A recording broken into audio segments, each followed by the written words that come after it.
mais d'autant plus vigilant que le Maroc doit accueillir dans 5 jours seulement la COP22, la grande conférence internationale sur les changements climatiques. Le drame de vendredi et la mort abominable de ce vendeur de poissons, happé par une benne à ordures, ne sont pas sans rappeler bien sûr les circonstances qui avaient déclenché la révolution tunisienne quand un jeune vendeur ambulant s'était immolé par le feu après que des policiers aient saisi sa marchandise à l'automne 2010. Mais le rapprochement avec la Tunisie s'arrête là. Non, le Maroc n'est pas la Tunisie. Pour au moins deux raisons, Fabienne. La première, c'est que le Maroc est l'un des plus vieux pays au monde. Sa monarchie est enracinée, elle jouit toujours, que ça plaise ou non, d'une autorité, d'une légitimité incontestable. La voix et la popularité du souverain Mohamed VI demeurent extrêmement fortes. La deuxième raison, c'est qu'au Maroc, le jeu et le système politique se sont ouverts à la suite des printemps arabes. La constitution a été changée, des élections ont eu lieu et c'est aujourd'hui un parti islamiste modéré, le Parti de la justice et du développement, qui gouverne et qui vient même d'ailleurs de remporter largement des élections législatives. S'il y a bien d'une contestation sociale au Maroc, il n'y a pas aujourd'hui, du moins,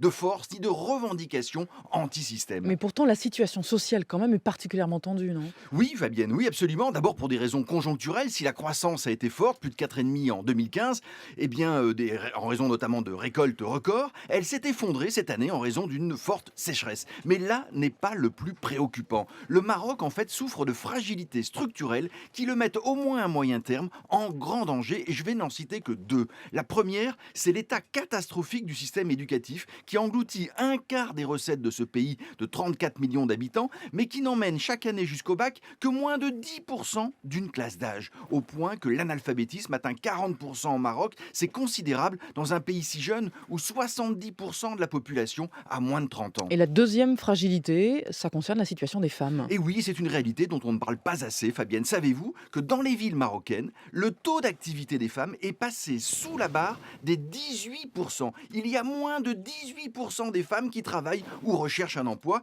et ce chiffre ne cesse de reculer depuis une vingtaine d'années. Les spécialistes disent qu'il y a un phénomène de redomestication des femmes pour des raisons autant économiques, sociales, culturelles, religieuses. Les seuls endroits au monde où l'on voit cette éviction des femmes du marché du travail, c'est dans certains pays d'Afrique du Nord et du Moyen-Orient. Or, toute l'histoire économique des pays émergents le montre, il n'y a de décollage économique, de prospérité solide, ni de vraie stabilité d'ailleurs, que lorsque les femmes investissent le marché du travail. Sinon, eh bien, c'est le déclin. Et même si la réalité marocaine est duale, bien sûr, même s'il y a aussi un Maroc moderne, cette situation des femmes, si elle ne change pas, condamne le pays à l'appauvrissement. C'est un enjeu économique, mais plus encore politique, de premier plan, qui devrait aujourd'hui mobiliser toutes les élites marocaines. Vincent Giray, du journal Le Monde, tous les jours sur France.